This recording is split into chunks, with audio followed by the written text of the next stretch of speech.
Hey, kia ora koutou whānau. Welcome back to a live edition, just for a change. We thought we're doing live for a change. We always pre-record these suckers, but we thought we're doing live for a change of BHN. And all the boys are back. Boys are back in town and the bitches in the corner as well. So we're all here. Boy! So, yes, hello, everybody. Welcome back. Kia ora whānau. Welcome back, George, Chewy. Lovely to see you both. Lovely to see you, especially Chewy. This is not normally a night we have you and obviously a week off. In fact, George, I don't mean to out you, but I spoke to George yesterday on the phone, and George just like, oh, looking forward to getting back into it. And I got off the phone and went, oh yeah, when you got something to say, hey, or you want something to say, you just want to get in there and talk about something. So good, we're all here, and look, people are joining us already. Oh look, hello, everyone's here together. The gang's all here. Yay! How are you guys? How about we start with you, George? What's going on, brother? Yeah, so back from a huge road trip with my dad. Drove from Christchurch to Picton, jumped on the ferry, Wellington, Napier, Auckland, then straight back to Wellington, then ferry, then drove back. Did lots of driving. Went up to the rally in Auckland. The WRC? WRC in Auckland, where the young Finn Calais Robin pair was crowned, and that was on the Sunday at like this huge Jack's Ridge, it's called, this huge spectator stage that they've built just sort of in South Auckland sort of thing. That was amazing. On the Saturday, we were in the middle of nowhere, just sort of 30 minutes north of Albany, in the pissing rain, in our gumboots, and it was amazing. You just stand on the side of this gravel road, and there's just a car coming towards you, and then it turns the corner, and it was out of it. And also did other stuff on the road trip as well. Learned a bit about family and stuff like that. Yeah, here's a photo of this is my great granddad, I think, somewhere in Ireland. He's got like a sack for a work apron, and he's got his tools. Totally. That's dope. Yeah, looking pretty pretty rungus. Yeah, so I got to do all that sort of thing as well. Learn some stuff I didn't know. Very cool. How about you, Chew? What's been going on, brother? Had a week off as well? Yes, thank you, Patrick. Pathu. I'm told that is how I am to address you tonight. Yep. So I obviously took my break away from BHN to choose the moment to deploy my full house kitchen bathroom renovation. What excellent timing to take the walls off half of my house just in time for the snow. No heat pump, no way to cook food. We've eaten out so many times in the last week. We're sick of it now. Half this room is full of kitchen appliances. It's a nightmare that hopefully will be over soon. But the kitchen's going in as we speak. Well, not as we speak, obviously, but currently there are days that the kitchen is going in. Oh yeah, no, hopefully we should have a fully functioning kitchen by the end of the week. A nice surprise in the middle of this, though, right, is we're going from an old hot water cylinder to a mains pressure hot water cylinder, and it was connected. We didn't know that it had been done. We thought it was probably when they do the bathroom.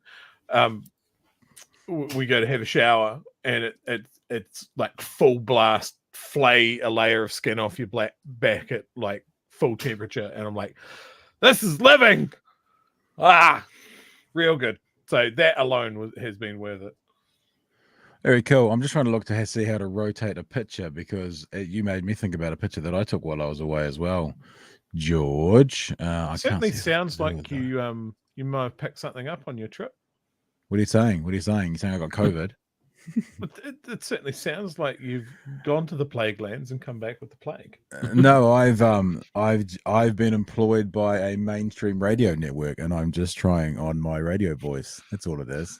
Hi, welcome to Pat FM. Good to be with you. It's What top of the did they hour. used to do back in the day when you call up and you'd admit your love to to the Love sexy songs lady till I midnight? saw down at the love songs till midnight. Yeah, Love this songs one till goes midnight. out to the lovely lady I saw at the bus hub.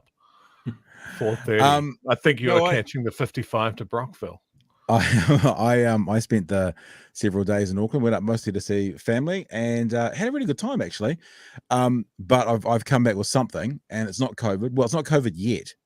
Might be maybe it's COVID tomorrow. It wasn't COVID today, but it might be COVID tomorrow. And it did make me think about this idea about airborne viruses. I mean, they're still out there. We went up and took some more precautions than we would on 3 years ago, but fewer precautions than maybe we do in Dunedin because we're on holiday. So we would do things like, we wore a mask up in the plane and a mask back in the plane. We wore a mask going into the restaurant, and then we sat in the corner that had the fewest number of people, and et cetera, et cetera, et cetera, et cetera.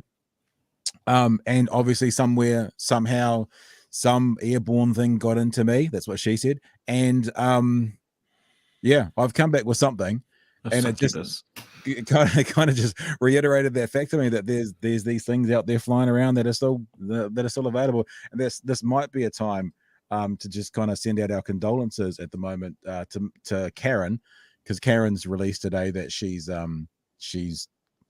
tested positive as well, which of course blew up all over the place to do with Karen's. Is that why you're sick? Yeah, yes, that's You're right. in Auckland, he's in Auckland. There's a new job going. It's all coming together. Connect the dots, people. But then, of course, after Karen announced what was happening, that was when all the audience came out to tell Karen that why she had it. And now, of course, Karen had to then backtrack and say, well, yeah, I have been vaccinated. I have actually got it, but there's reasons for that. And then, of course, to get the QAnon listeners back again, had to take the piss out of COVID. So, yeah, that was Karen's experience. And I noticed that today. And look, and genuinely wish all the best for anyone who's I've just got a cold. I think I picked up something on the way. But it did make me think about the only way you can really protect yourself from airborne viruses is kind of these things all the time. Because we didn't not do anything. We took some precautions, but not as much as we would here at home because we're on holiday. We're doing other things that we wouldn't normally do. But even then, something's got in, So simple as that. And maybe I took last week off, and maybe if this does turn into something else tomorrow, maybe I'll take this week off as well. We'll have to see what happens. So yeah, so it was a good time actually. Good time. Saw whānau lots. Saw my old man. I was just trying to figure out. I've got a photo of my old man when I was a teenager. We had a batch in Northland, and at the batch we had a beach buggy. Oh, and nice. We used to, when you imagine, either one of you, imagine a 16-year-old self in a beach buggy on Northland's beaches, just hooning and having the most amount of fun in the world with it. And there it is there. And the other thing about it, and you'll appreciate this with that little ginger bitch I've got in the corner. Check this out. Check out this is the dog from when I was a kid. What am I doing? That one. There you go. That is classic. So that's Mangawhai Heads at our batch of Mangawhai Heads. There's the orange one's the beach buggy, and that's Zach. That's my dog when I grew up, and you can see there's actually, there is some similarities there between that little ginger one down there as well. So I spent a lot of my teenage years in that beach buggy, driving on the beaches around Northland and just having an absolute freaking blast with it. So there you go. Now, where's your photo, Chewy? Me and George have shared a photo. Where's yours?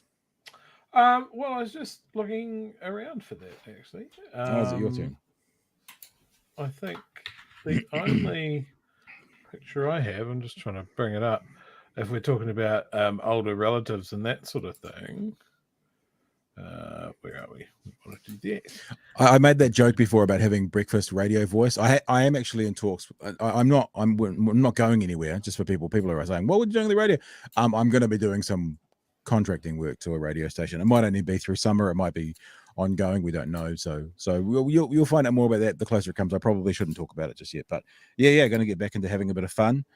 doing some fun on the radio, helping some places out, not working for somebody full time because, we're building something here, but certainly being involved in the media world again, it'll be fun.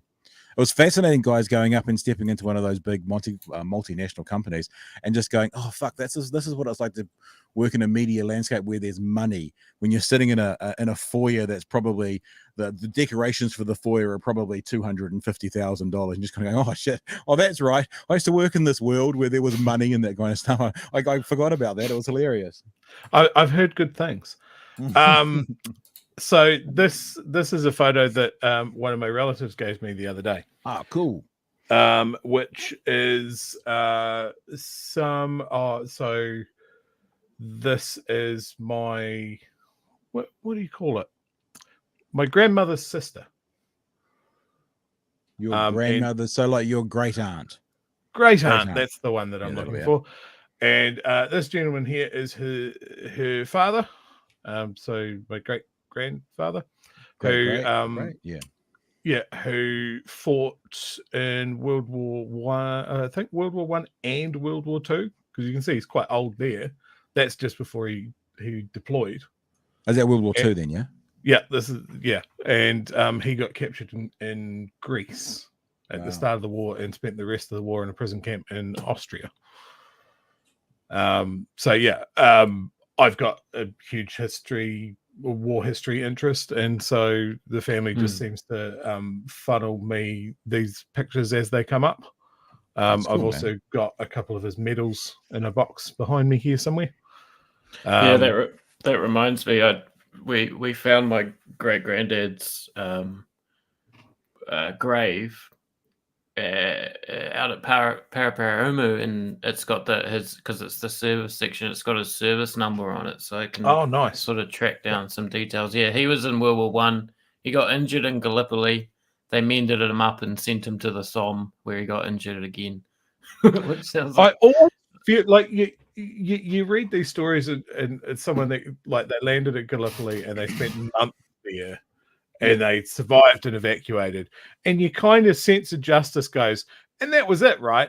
Then they sent him home. Job well done. No, France. Go to France where it's worse. And good luck. It's just a different world, eh? I mean, you think about it today. You think about, none of us are 18 anymore, but you think about, I've got an 18-year-old. It's just you think about the idea of 18-year-olds, probably if we're on a 16-year-old, 17-year-olds lying about being 18-year-olds, 19-year-olds, heading off to the other side of the world because they've read in their comic books how glamorous war is, getting over there and going, holy fuck. I remember getting a real fright watching, it might have been Saving Private Ryan, because I was told by people who knew that this was one of the more accurate depictions of war. Was it Saving Private Ryan? Might have been, if that has trench warfare in it, and it was the first time I understood that sometimes those trenches were like 10, 15 feet apart. So like, within 4 or 5 people lengths, there are 50 or 60 people trying to kill you. And the same for them to you. And I guess it's the privilege of the era we grew up in, that the idea of going to the other side of the world and killing that other 18-year-old just cause we've told to, just seems mad. And I get that there's things behind it, and it's not a criticism of those who fought and that kind of stuff in that era, but just that idea of going, see that person over there who's also chosen not to go to university in their country but to come and fight on the front line. Well, you need to put a bullet in their head. Why? Because they're the enemy. Why? Because they are. Why? Because the people in charge of their country have said so. It's just surreal. It's bizarre, man. You mentioned the guys lying about their aging themselves up. It also happened at the other end. I was always quite struck when I traveled through Europe and Turkey and that sort of thing. I went to a lot of war cemeteries looking for Kiwis and that sort of thing. And it always struck. So when did I go? I went when I was 35. Yeah. And I'm 42 now. And I was struck then every time I saw someone that was over the age of 40. And like, I remember finding a headstone for a guy that was 48. And it was just like, you know, But they had much are you harder suggesting lives back then. are you suggesting he said I'm only 35, or would he have had a position as a 40-year-old to be allowed to be in the army? Well, in the case of my relative, as an example, he was old enough that he wouldn't have had to go. Right. If he So chose not to. he's either volunteered or he's aged himself down Right. and gone, oh yeah, no, I want to go. But yeah, the idea of like, I've got a pretty cushy, easy life. I don't do heavy farm work or forestry clearing or mustering or anything like that. I get up in the morning and go, oh shit, my knees. You know, but for someone to have like a hard life that they would have had back then, and then go, yeah, you know what? I'll go have a crack at the Hun. You know, I'll sleep on the ground, and I'll be fighting every day. That just blows my mind. Yeah. Well, people are enjoying the story time with Pat, Chewy, and George. But maybe we should get into one of the stories of the night. What do you think? Yep. All right. So thanks for joining us again tonight. Welcome back. And look, let me also just say as well, for those of you who are already a part of our Patreon, we love you to bits and we appreciate you being on board. And because we're doing something every month with our patrons, something would normally happen probably towards the end of the month, but towards the end of the month was sort of all three of us going away, doing something, having time off. So probably something for you guys who are involved with us. There'll be a newsletter this week. And there will be probably a meetup this weekend, maybe on Saturday during the day or something. So if you're a patron already, some information will be coming to you this week. If you're not a patron, and look, I also say thanks to people who joined up while we were away. A couple of people did. If you're not a patron, patreon.com/Big Hairy News. Help us to continue to make independent news. There's 6 levels to be a patron, on Patreon. I get those things confused. And yeah, I guess if you're getting bored this week, then you'll get to jump on board with whatever we do this weekend, should you be at the right level of membership, because we're not just a class system here, we're a Class E system here. Indeed we are. Smooth. So it's kind of like patrons kind of like voting for your favorites. Hey, speaking of voting for your favorites, sorry, let's look at local body elections. Smooth. So I got to practice. I've got to practice these things. Let's look at local body elections from the weekend, because there's a few things that are going on and going around at the moment. Now, Chewy, you are delightfully with us this evening. When you popped up there, I'm like, oh my goodness, Chewy, are you either drunk or you wanted to be involved? It might be both. I'm not sure. But I sort of have an order prepared that we're going to start with a TVNZ news item, which is talking to the Prime Minister, but it's all about local body elections. So I think we'll stay there. But what I was just basically saying, Chewy, is if there's anything you'd like to get out first, are you happy to stick with us in our plan, or are you ready to take control because you seem so keen to talk about this? No, I'm here for the ride. All right, brother. All right, so let's have a look at the conversation on TVNZ this morning. Forgive the freeze frame there. It's not particularly flattering, but that is what it is. Where on breakfast this morning, the Prime Minister was interviewed about local body elections, along with some other things as well. And I think I've included some of the questions in here as well. But the first question is about the disparity issues when it comes to voting. It seems that there's some research out already from the weekend that's just gone that rich people voted, poor people didn't, basically. That's the first part of the conversation. Let's have a look. Yeah, but there are a lot of questions around the way the electoral process unfolded, and particularly some disparity issues. So for voters in much wealthier suburbs, hoping you can hear me, but for voters in much wealthier suburbs, I can. Sorry, I'll just hold on to the device and hope that makes a difference. For voters in much wealthier suburbs, higher participation results. For those in poorer suburbs, extremely low participation results. What needs to change? Well, look, as I've said, people just aren't engaging with postal ballots in the way they perhaps did in the past, and that's a change we've seen over time. There are a couple of options. At the moment, local government has a choice on whether or not they use postal ballots or in person. They've chosen postal, but I think we do need to sit down together and say, what do we think is going to make the biggest difference? Online voting has been floated. There are some concerns and legitimate concerns over whether or not that can be done securely.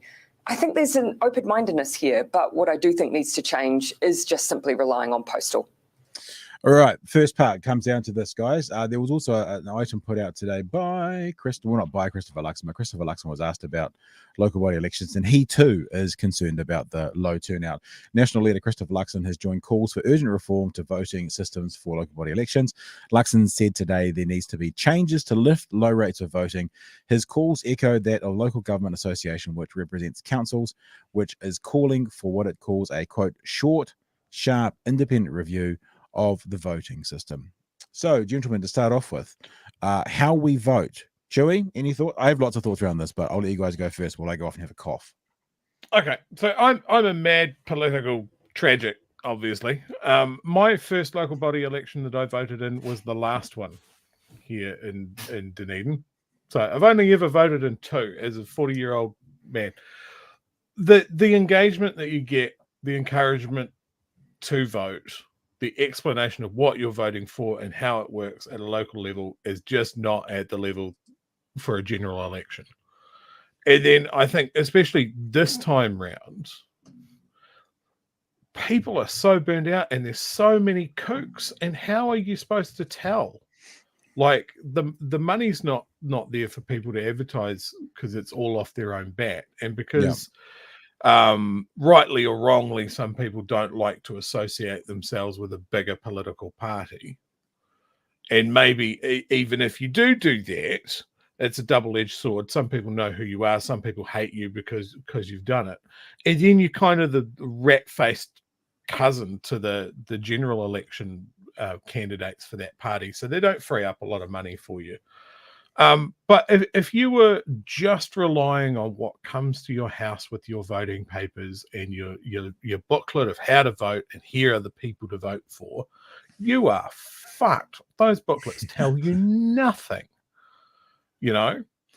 So I think it's an engagement issue. I don't think it's going to be solved by online voting. I would personally like online voting, but I am extremely online.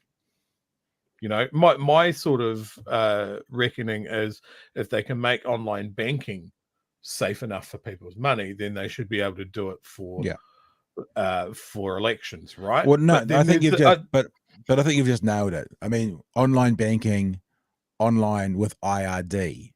You know, it's like it's horseshit. The concerns around online vote, it's utter horseshit. If they can make, like, would you be more concerned if someone stole your vote or someone stole $10,000 out of your bank? Yeah. You know, I think most of us will be more concerned about that, which means there is plenty of security for online voting. So one of the things I was going to say for the Prime Minister, what she's saying is horse shit. If there is a will to do online voting, then online voting can happen. No problems, no qualms, no ifs, ands, or buts. And I think we 100% need to go that way. And I do think that that's the magic. Someone's used magic bullet in the chat here. I'm not sure who I've lost it, but I think that is the magic bullet. I think online voting is the magic bullet. You could tie it to your IRD number, you know, so you could it's already easy. You've already got a system to get it in there. And because, I mean, everyone I can't imagine anyone who's over 18 not having an IRD number on some level. And if you don't, maybe that's 1 in 10,000 has to do it a different way, but everyone else, tie it to your IRD number, vote online, ipso, bango, bumbo, done. But there's like the real me system or whatever that there's already the government you already have with someone's just mentioned it. Yeah, the online stuff's a no-brainer. Totally possible. Totally, it's just as secure as any other method. When someone talks about election integrity, they're usually people that just don't want people voting. I mean, just have to look at I don't think online voting is a magic bullet, although it would be my preference. I think when you throw too much technology at a problem, as someone that works in a fucking phone shop, there are a lot of people that don't get technology, that don't scale with change or anything like that. I think that the key to an election, whether it be local body or general election, is make it easy for people to vote, make it a sensible length of time to vote. Like the general election, 2 weeks to vote, election days at the end. You can vote in a fucking supermarket or shopping mall, whatever. There's paper ballots if you want, or you can click a box on a computer or something, go to the local library, whatever. Make it easy for people to vote. But the other thing that I found absolutely insane, and Auckland suffered for this, private companies run the local body elections. They ran out of voting papers in Auckland. Oh. And they had an incredibly low turnout, and they still ran out of voting papers. People were lined up and they just went, oh, we're out of voting papers. Guess you don't get a say. That's mental. Like, why would you not? How do you cock that up? You know? George, what about you? I've got to jump back in again, but I want to cut you short, brother. What do you think? Oh no, I said my piece. I don't on the mechanisms. I don't have much more to say. Well, I think that I agree with what Chewy say. You want to make it easier to vote, and I think online voting is the way to make it easier to vote. I mean, I think if you move to online voting, look, I'm not actually saying only online voting, but I think if you move to online voting, then all the people who are currently engaged will stay engaged, and a whole bunch more would get engaged. Now, is it when I say I think it is a magic bullet, I don't mean therefore you've got a 99% turnout. But it's about a 75% turnout for local body for national body elections, I think. I mean, I would imagine you'd be able to get a lot closer to that, because we're going to go into another part of the conversation with the Prime Minister from this morning about the disparity thing. And the other thing is, and I want to flick across to some American research for this. If you're a supporter of the left, then you want as many people voting as possible, because when people don't vote, the right wins. Right, a small voter turnout always helps the right, always, and we know that for lots of reasons. But one of the main reasons is in America, the right are actively trying to shut down voting. A growing number of GOP officials have in recent weeks and months justified voter restrictions to their party as pursuing by pointing to the supposed electoral benefit. In other words, the reduction of votes is the benefit. If there is a difference between last time around and today, it's that these ones cut considerably higher profiles. A decade ago, Peninsula Republican state senator and state senate leader and state party chairman both pointed to the state's new voter ID law as, quote, helping their party win the presidential election in their state. Right? Another guy said this. We've got to cut down on early voting because early voting is not good for us. This is the GOP. This is the right. Trump himself said about when they were talking about the pandemic coming through and putting out mail-in balloting, he said that such a thing, meaning a higher turnout, such a thing would lead to levels of voting that, if you ever agreed to, would never have a Republican elected in this country again. So they're saying the quiet things out loud now. And one of the things they're saying is, when it's a low voter turnout, the right benefits from it. In America, they're trying to gerrymander that. In New Zealand, we're just choosing to do it.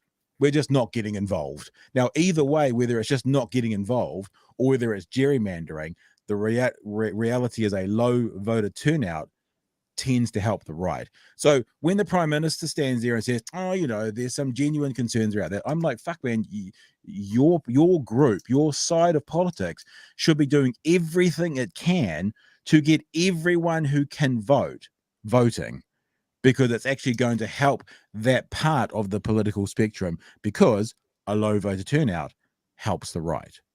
Yeah.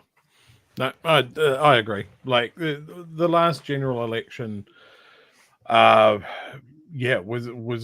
really good for that. You could vote in shopping malls as well as schools, and it was really hard to, I guess, miss where to vote. And then if you did just wander in and go, oh well, if it's here, it was a really quick, easy, painless process, and then the results came in 2 weeks later. It's great.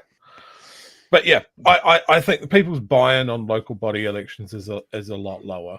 And I think it comes down to the quality that you see. I mean, Dunedin, we had a lot of just like, who the fuck are you? Yeah. And a vote for me is a vote for common sense and change, and things are bad, and it's don't pay any attention to the fact that the council is bad and I'm a standing councillor. If you make me mayor, it'll make it better. That sort of stuff. It's just low quality. I talked to 9 out of the 11 mayoralty candidates, sorry, in Dunedin. One of the things I realized quite quickly, yeah, one of the things I realized is that if you're not the mayor, it's like being in opposition. You can say whatever the fuck you want. And because you you're can not, say that if you are the mayor, like no, you can't, not necessarily, not as much. Like for example, and this is not going to be interesting to people around the country, but we have a one-way system in Dunedin that's being fought over. Oh, keep the one-ways as they are, because there's a proposal by the NZQA or TA, whatever they are, to change our one-way systems. And I was talking to all these electoral these candidates, and they're all saying we want to keep it as it is. We want to keep the incumbent mayor comes in who lost. And says, well, actually, leaving it as it is not an option. And I was like, what are you talking about? And he's like, leaving it as it is not on the table. We've got this new hospital going in, and when the new hospital's in, it can't stay as it is. So you've got all these candidates going, we're not going to change anything. And they're like, actually, that's not an option. Something's going to change. So that means you've got two options. One is the change that is as close to what it is right now, or two is a new plan. And so all these people were able to say these things. And then the mayor said, the then mayor was saying, and we don't know what those options are yet. We don't actually know. So we can't actually make a comment. So it did matter that he was the mayor, because if he had have gotten back in and he'd made all this noise and bluster about what would and won't happen when he was the guy who was going to have to drive that position, you might find that the new mayor might have to pull back a little bit of that rhetoric now, because he's going to be the person who's going to be involved with that decision, of which we don't know what the options are yet. So if you're not the mayor, you have the opportunity, much like, let's say, a Luxon position does, of saying whatever you want, because at that stage, you're not held accountable for any of it. Then you get into Parliament, or you get into the mayoralty seat, and all of a sudden you are held accountable for it. So the rhetoric will change. Yeah, so I mean, that's one thing I was going to refer to. Dunedin's new mayor went on a big tear about a week out for the election about how he was going to stop the Main Street development and undo it and make it two-way again. And I was just like, hang on. It's done. You can't say that. You can't stop. You can't come in and go, I'm the mayor and we're undoing this. You are the One mayor. vote. You're not a king. You know, you're a mayor is a representative of the city to local government. It's a spokesperson for the council, and it's a deciding vote. You don't get any magical fucking powers. And so when you saw all of these candidates going from the absolute fucking wackadoo of like, we're going to build a cable car, we're going to bring trams back, I'm going to create the world's first almost free recycling plant, and I'm going to bring the beaches back, and I'm going to undo everything this other guy's done. I was just like, how are you able to get up and say these things? Yeah. And either you believe this guy, and then 3 years later you go, oh, well, he's full of shit. So the next guy is going to be full of shit. So I'm not engaged in politics anymore. It's even more absurd when you consider that's the state that George Street's at, nearly completed, and the guy's talking about reversing it. Let me say this as well. Let me say this as well. The one thing that the mayor does have over all the other councillors is the mayor gets to set the agenda. So if it's not on the agenda, it doesn't get debated. So that's how the mayor has more control than a normal councillor. The mayor sets what's on the agenda, but only has one vote for that. You heard Wayne Brown up in Auckland say, after running a dreadful campaign, he got in on a really, really low turnout. And one of the first things that he said was, first thing on Monday, I'm going to ask to see the council's books. And I noticed a whole bunch of people on Twitter, including our former mayor, go, oh, you mean the Auckland City Council books? This freely available public document that you could have looked at any time in the past month. You want someone to come up to your office and fucking just awkwardly lean over and type that into your fucking computer. And also, why are you making promises for the budget or if you haven't looked at the books yet? I mean, surely that needs to happen. It's rhetoric, and it's showboating, and it's dishonest, and it's bullshit. And they get away with it because it's just local body politics. Hey, let's look at the next part of this conversation, because I do also go into the part of the conversation was has New Zealand taken a step to the right, and is this something for New Zealand, for Labour in particular, to be worried about in the upcoming election? So I often don't include the questions in these conversations, but some of these questions I'm going to say something disrespectful, so I was going to say respectfully are ridiculous. That's not very respectful, but they're pretty ridiculous. Some of these questions, basically saying about what's happened in local and for these mayoralties, why does New Zealanders hate Labour? You'll hear it. Here it goes. Well, across the country this morning, we are seeing a changing of the guard. Many of the major cities now have new mayors, and the weekend saw a shift away from some of Labour's key candidates. Why do you think an increasing number of New Zealanders are perhaps losing faith in your government? Oh, look, I wouldn't. I've never interpreted local government elections in that way. Even when we've, for instance, in the past, we've had, if you just take Auckland as an example, during that period, you'd had Helen Clark as Prime Minister, John Banks as Mayor, John Key as Prime Minister, Len Brown as Mayor, and then ourselves with Phil Goff and then Wayne Brown. I've never drawn those direct comparisons, Indira, in part because local government, often people run as independents or on different tickets, but also they just have a different rhythm to them. I don't think it's fair to just necessarily draw those straight comparisons. I never did, certainly when National were in office. Open to you, boys. Anything else? I did see a lot of comments about this of like, or Labour's got to be scared because of this big jump to the right. I think there is something in that. I think we've had, 2-3 years of extreme disruption. You've had a lot of people buying into straight misinformation. And I'm not even talking about real crazy stuff like birds aren't real, Ukrainian biolabs, Joe Biden has a cooler dark Brandon character. I'm just talking about stuff that I almost think the government would push back harder on. Like, had they done a good job talking about Three Waters? I think what has shown in these local body elections is Three Waters is a fucking issue. It is an issue for people that perhaps don't understand it, or the government hasn't got their ducks in a row of how to pitch it, how it's going to work, and it's got so much of a negative narrative and momentum behind it. It is going to be an election issue, and they should be front-footing this stuff now. It is also interesting, though, that, like, again, I'm only speaking to Dunedin, and sorry for probably everyone who's here who's not in Dunedin, but not a single mayoralty candidate was for Three Waters in its current stage. So I think what also some candidates have managed to do is paint, for example, those mayoralty candidates on the left as being pro Three Water, where not a single, even like our previous mayor was a Green Party member, he wasn't for it. Yeah, I found that really interesting. So no one was for it in its current state. So it's probably one of these things. It's a bit like, in America, how the right has co-opted the word patriot. It's like the right now in New Zealand have co-opted how the left wants to control our water. We're actually, certainly all the left-leaning mayors I spoke to didn't. They didn't think it was a good system, a good current system. But the other thing that they did differently was they were all for the idea of it, which was safe drinking water, wastewater, stormwater. So the principles of it, they were all for, and maybe that's so the principles of it, the left guys were all for, and the right were like, fuck you. Whereas actually the way that the government was talking about putting it in place, no one was for under its current situation.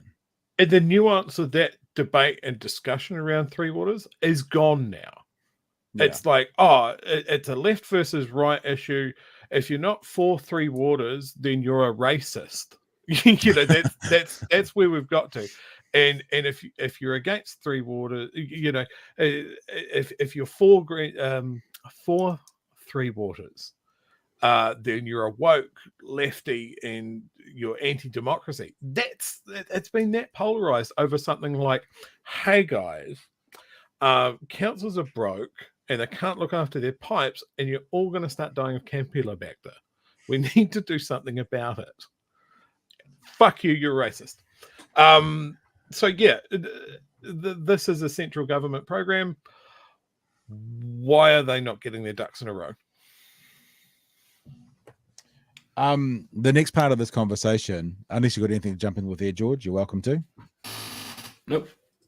Next part of this conversation, I again left the question in here for a reason, right? Remember that the interviewer has just talked about the disparity issues. She's just basically said wealthy people in New Zealand participated in this local body elections, right? That's what she's just said 2 questions earlier. The wealthy participated. The reason I left this question in is because now she's saying New Zealand has spoken. The same interviewer that just said New Zealand hasn't spoken because it's only the wealthy people is now trying to make a point to the Prime Minister that New Zealand has spoken. It's quite an interesting juxtaposition where you think that there's been quite an interesting and salient point about who is voting and who isn't voting, and now she's trying to make a point like everyone's voting. It's a bit surreal.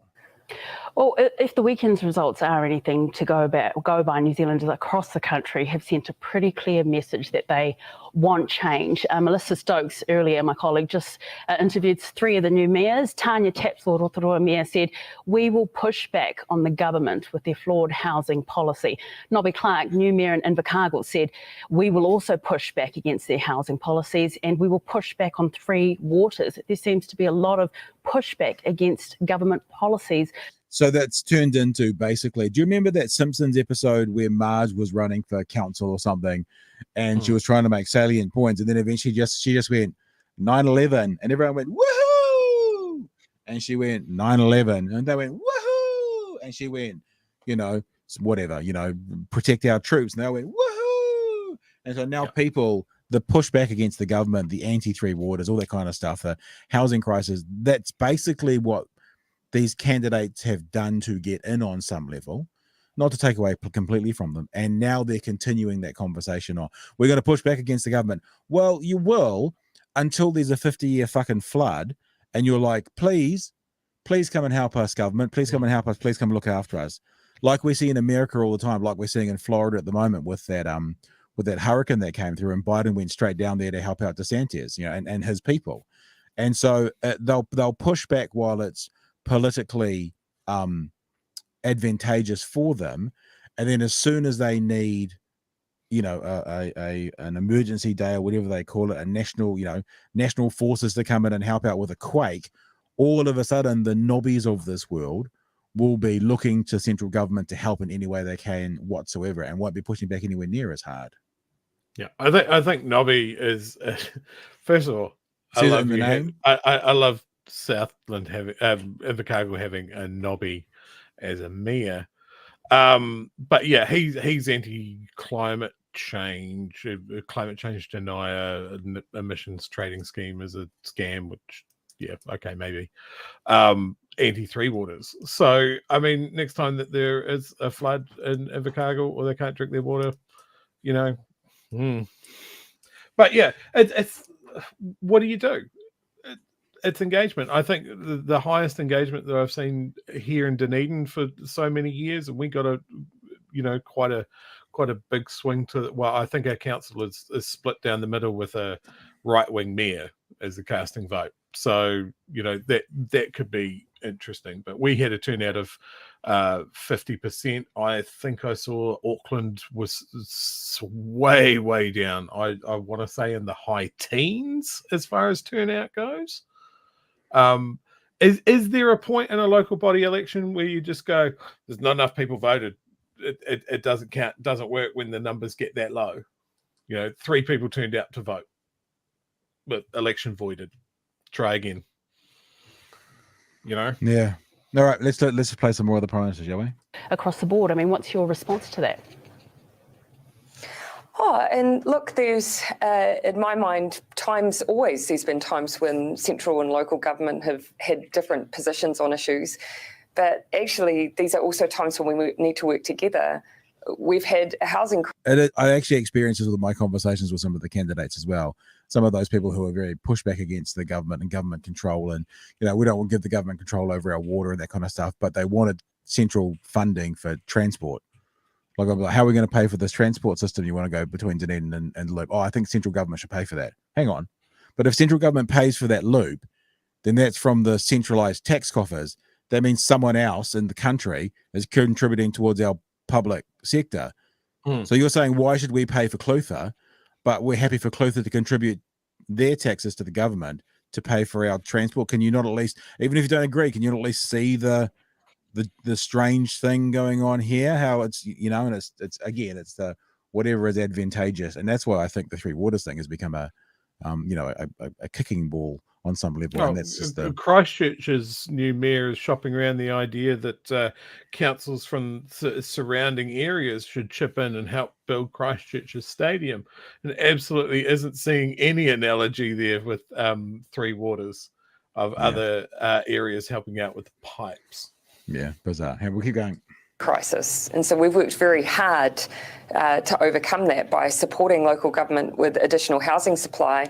And ironically, that's meant also supporting new water infrastructure, because that's in part been holding us back. What I would say on Three Waters is I didn't see anyone... This is a very, very good point. This is a very, very good point. I didn't see anyone campaigning on the counterfactual to Three Waters, the alternative, which is rates increases. We don't want that. I don't think anyone wants that. And yet if we do nothing, that will be the inevitable outcome. So on the one hand, it's perhaps easier to push back against something rather than necessarily propose a solution that we know would be really unwelcomed from ratepayers.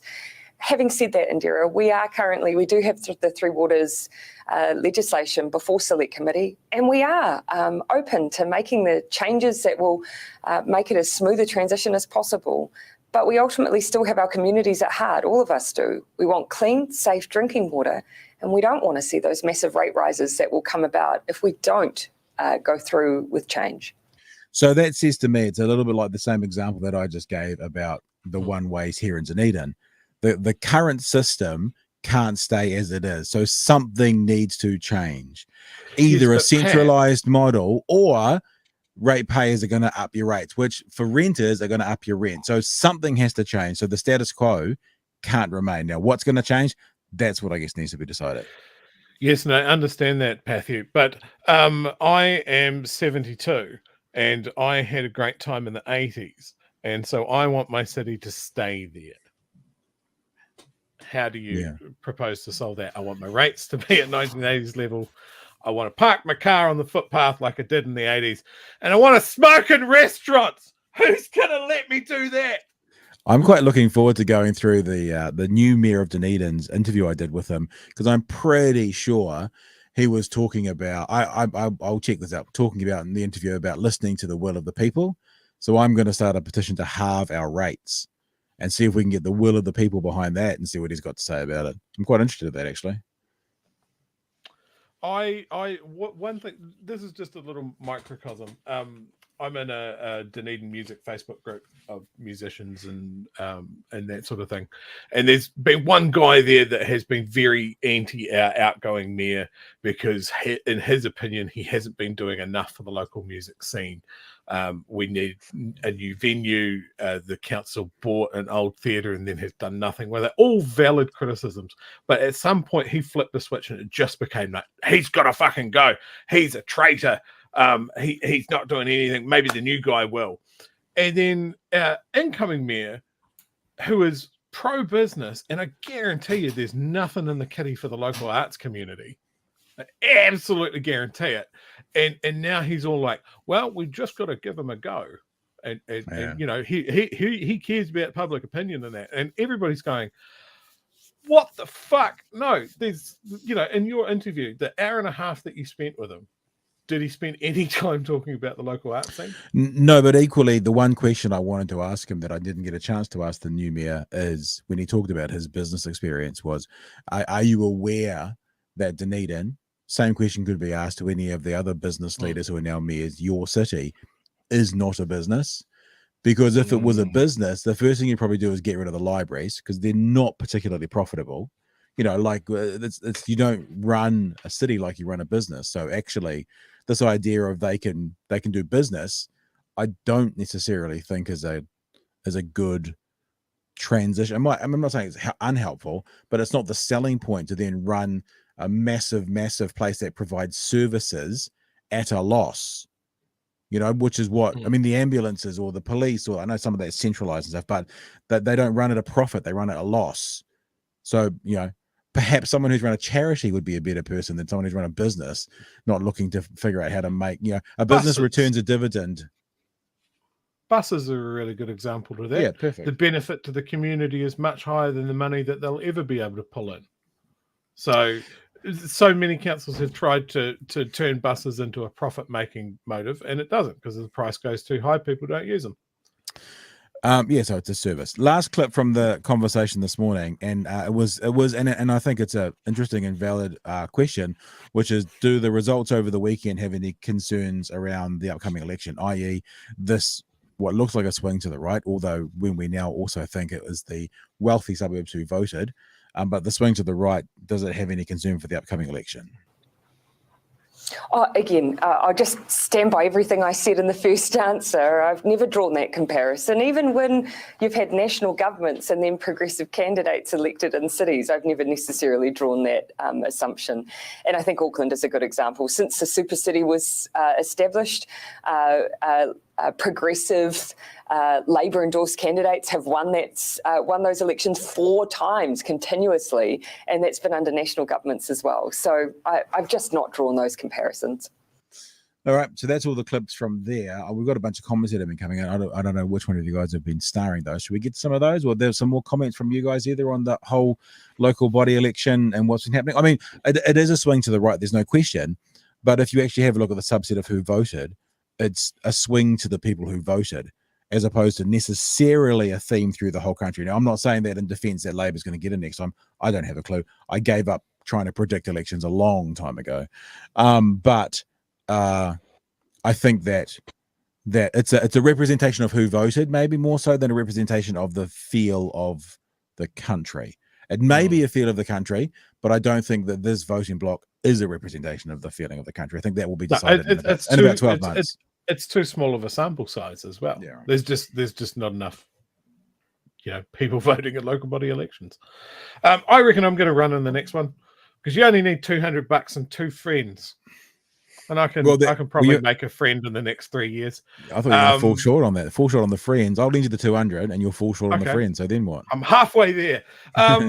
But yeah, all I need is buzzwords like common sense, and a vote for me is a vote for change. I didn't say it was good change. I just said it was change. And then I go to a couple of meetings, I talk to the paper, and I go on YouTube, and that's my campaign. I'm not even going to spend any money. Let's see how we go. I could be next year. How many of these episodes are we going to have to scrub out of interest? Oh, so many. Pull them all, because someone will see something with a communist flag in the background or something, or me going, we need to eat landlords in this coming winter, or saying mean things about Leo Malloy. Maybe that'll get you cancelled. Oh yes, no, that'll get me a punch in the kneecap. He'll track me down. So what have people been saying in the chats here, guys? There were a few reiterating the point made about central funding, but without the accountability. I think Carl summed that up really well. They want central government financing for water infrastructure upgrades. Wayne Brown said the quiet part out loud. We want money, but no accountability for how I choose to spend it. Yeah, correct. I think we might have talked about this before. Maybe this was an idea we discussed. That's what I don't know if we've talked about it here, but certainly in ancient Greece, that's what they did. They elected. Well, they had a ballot of 500 people a year, or a cycle, or 18 months, or whatever, and they had to run the place. And that was what they did. They just had a ballot, and if your number came up, like jury duty, as Jonty's saying there, you were one of the leaders making decisions. Maybe it could be like if you owned land and were a male. Yeah, true. It could be musical chairs. Like it's the first people to get into the council chamber and get in their seat, and you're on council as long as someone doesn't push you out of your seat. Right. Anything else going on there? I'm just starting to cough. I'm starting to fade. It's all good. Going quite far back. Oh, the Wellington result was also brought up by Carl. I don't know. That was the one bright spot, really. Yeah. Tory Whanau taking it out against Peter Jackson's chosen candidate, and Paul Eagle, who was a heavily Labour MP, who initially said when he ran for MP, I'm definitely just going to be an MP. I'm not going to run for mayor again. That's my solemn promise. Hey. And he ran for mayor again. And if he'd got it, it would have caused a by-election. Hey, Rose such just a pointed out dickhead. something, Chewy, for when you run for mayor. It's just a very interesting point. Because I don't think it'd be good me interviewing you when you run for mayor, because I know I'll all run your out secrets. of buzzwords in an hour and a half interview. I know where you hide the bodies, bro. True that. Cool. And look, I think that it's a. I'd be interested to know if there'll be a flow on from this. Like in America at the moment, we're a month away from midterms, and there's been some decisions and a swing to the right in America society with things like Roe versus Wade and that kind of stuff, which are now impacting the midterms that are harming the right. I wonder, and I don't think this will happen, but I do wonder if there has been a swing to the right, if in the next 12 months, if a whole bunch of people will end up going, oh shit, what have we done? When Brexit passed through, the next few months they talked about having remorse. I wonder if that will help or harm. I mean, this move to the right, if it goes badly, could actually help Labour and the left for the next election. So it will be interesting to see what it does over the next 12 months, I guess. Yeah. Hey, let's have a look at TVNZ super quick. I mean, we're all kind of. Oh yeah, yes. I just want to. I want to bring one thing up. So this is. I don't know if it's called the charter, but it's like the statement of intent from TVNZ. Yeah, this is their statement of intent, and these are some important parts. These are their statutory obligations. TVNZ's primary reason for being is to provide compelling content to New Zealand audiences. Right? TVNZ's primary reason for being is to provide compelling content to New Zealand audiences. Consistent with the obligations detailed in the TVNZ Act 2003, TVNZ's statutory obligations are, there's 4 of them, to provide content that is enjoyed and valued by New Zealanders, to ensure our content is readily accessible to viewers, to maintain a sustainable commercial performance, and to reflect Māori perspectives. So, let's talk about Fuckboy Island, shall we? Yes. George, you've got some stuff on this. You've been looking up the news about Fuckboy Island. I've got the trailer from the American version of the show. So just imagine this bit with Kiwi accents. Oh, fuck me.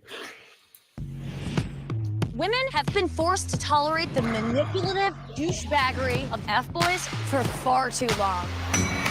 And that's why we're here. Welcome to FBoy Island. Oh, is it Nikki Glazier? She's great. I like her. She's great. The 3 of you are hoping to find love in this tropical paradise. I'm over the players. I'm at a point in my life where I'm ready for love. Oh, perfect You place. should know there are 24 men. 12 of them are nice guys. The other 12, self-proclaimed F-boys. All right, we get the idea. He's really cute, but he looks like he's gonna ruin my life. And of course, we all sort of heard. I'm sure we all knew the news that came out a wee while ago, which was just before. And I'm sorry if you're going to call something F-Boy Island, just do it. If you're Say the going word. to make me think Fuckboy Island because you're calling it F-Boy Island, then fuck you. All right, so it's Fuckboy Island, and there is this dude here.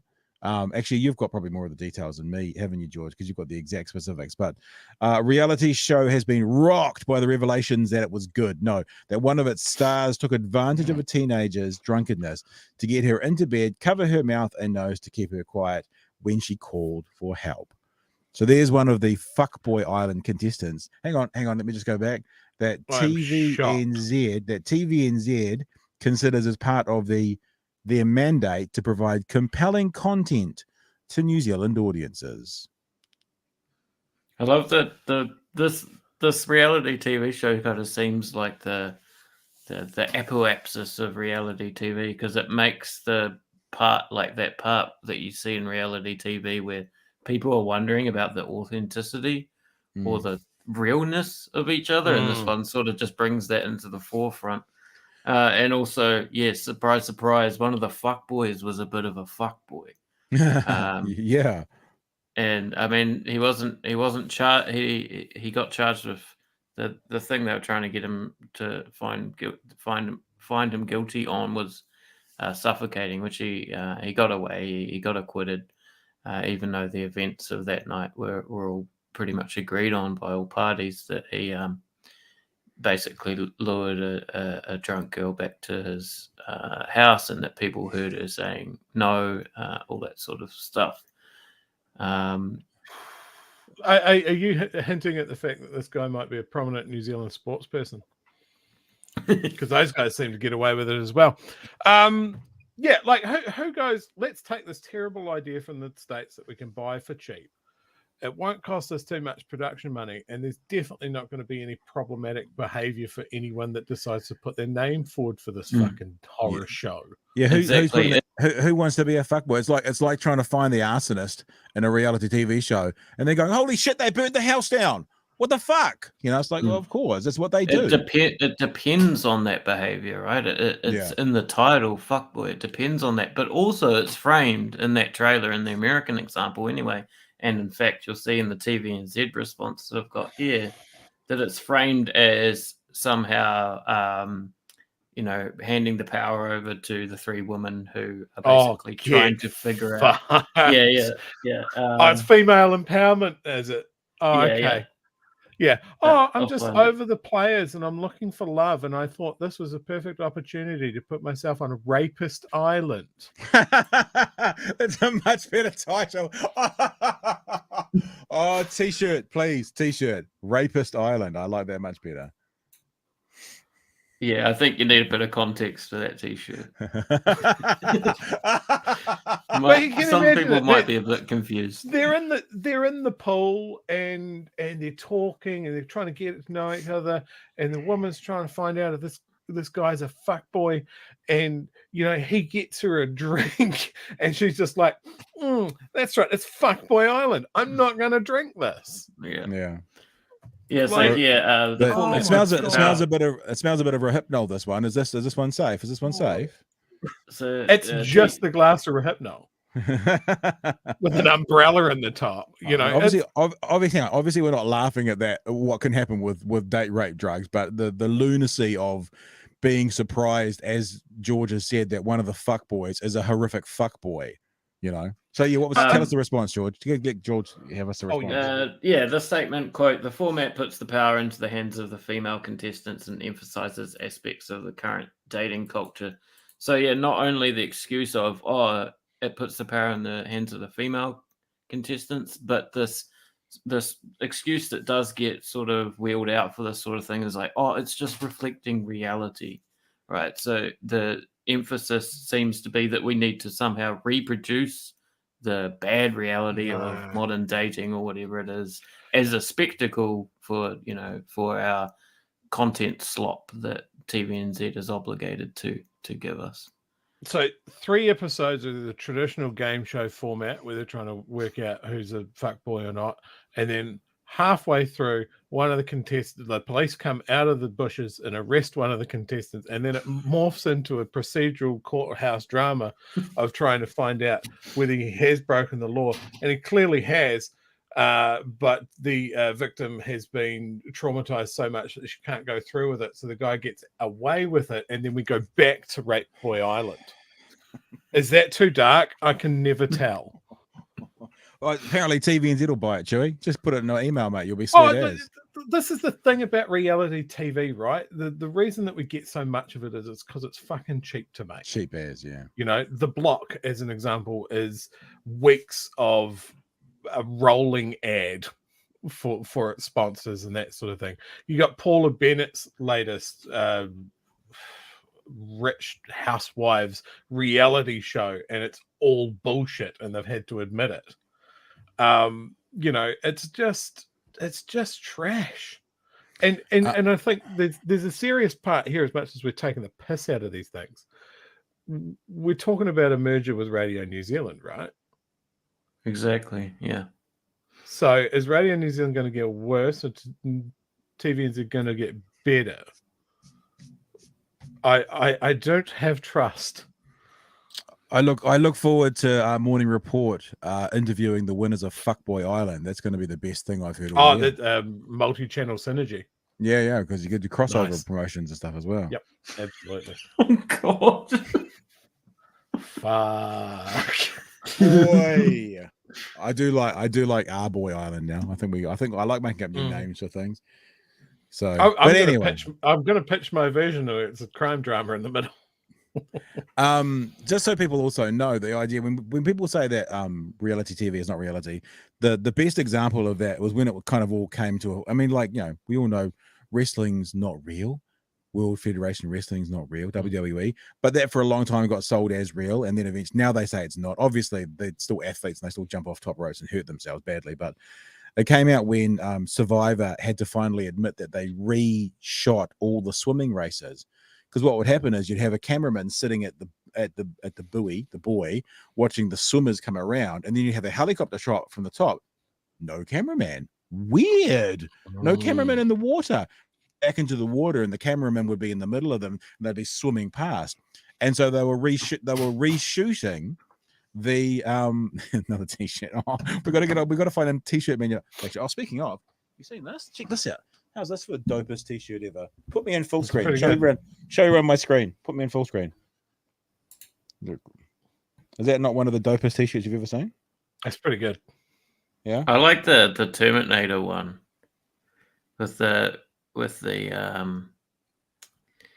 his arms turned into big swords. Oh, Johnny Okay. 5. Take me off full screen. I'm a bit nervous about it now. Anyway, t-shirts. Yes, thank you, Ro, for that t-shirt. So that was sort of the end. It was like at some point wrestling stopped saying we're real. At that point in reality TV could stop saying we're real, because they were literally using other people to reshoot the swimming races, as was evident because all of a sudden no cameraman in the water. Yeah. So, there you go. Well, yeah. I mean, no, that's okay. All right. Hey, it's lovely to be back. Thank you for joining us tonight, guys. It's been really good, actually. I thought we'd get back here and 4 people would tune in because you'd all forgotten about it. But it's lovely to have you all in there in the chat. And I agree with Ro. Multi-channel synergy should be a new t-shirt. We should definitely do that. Remember, if you want to be a part of the team, you can get involved on our Patreon, patreon.com/Big Hairy News. Happy to have you on board at some stage this week. How we got now? We've got 21 patrons. Love to have you on board, obviously. And we're going to be doing something this week. So if you get on board this week, you'll get involved whatever the weekend activity is. And even though some of the patrons, there's a tier rating for like the one-on-one weekend activities, we'll just probably open up to everyone this week, even if you're only a $5, because we appreciate you. We appreciate you being on board early. So so patreon.com/Big Hairy News if you want to get involved and help us to continue to make independent news. Sorry, Chewy. I was just going to say, while we were talking, I found I just want to loop back to something we were talking about in the start about, I guess, Kiwis at war. Yeah. It's not just oldie days. I came across this the other day.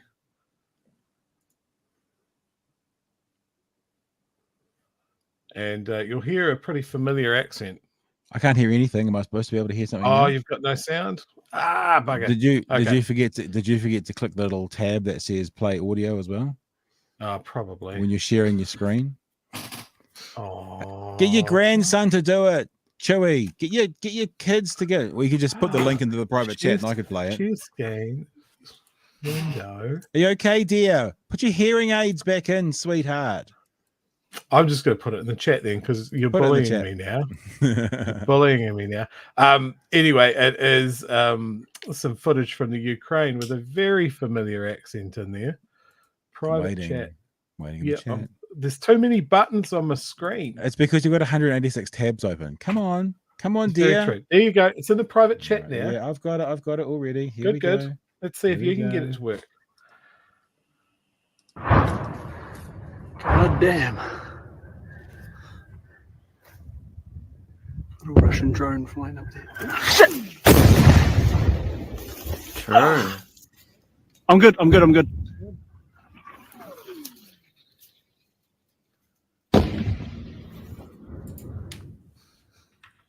Dude.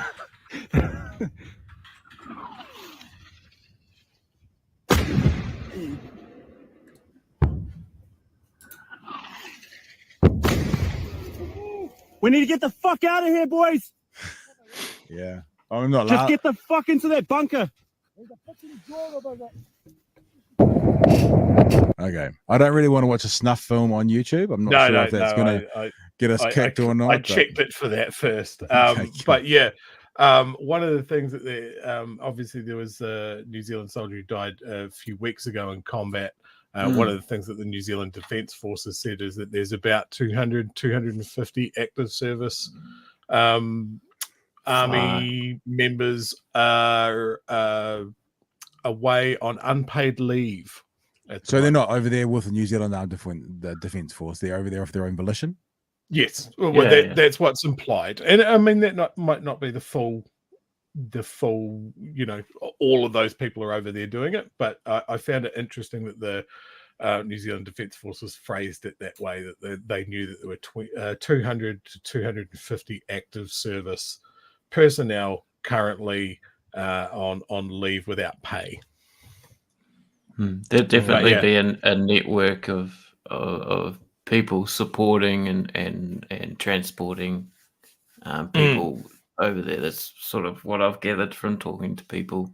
There's the mercenary networks, the private security networks, and if you've trained for years to do this sort of stuff, and you've got an opportunity that seems morally pretty clear cut, I could see how it would be very tempting for someone.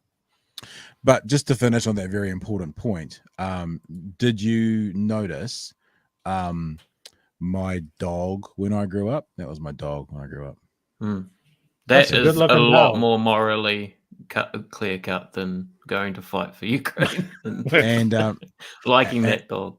Have you also noticed that's the dog I grew up with? His name was Zach, and then there's this one here who is the dog I have right now. Yeah. That's the two different dogs. Yeah. So, and that's the beach buggy I used to drive around when I was 16 and try and pick up girls. What happened to it? I don't know. Actually, don't know. Most of them were made of fiberglass. The dog or the beach buggy? I know the dog. Dog died. Thanks, George. Went to the farm. Oh. The buggy went to the farm as well.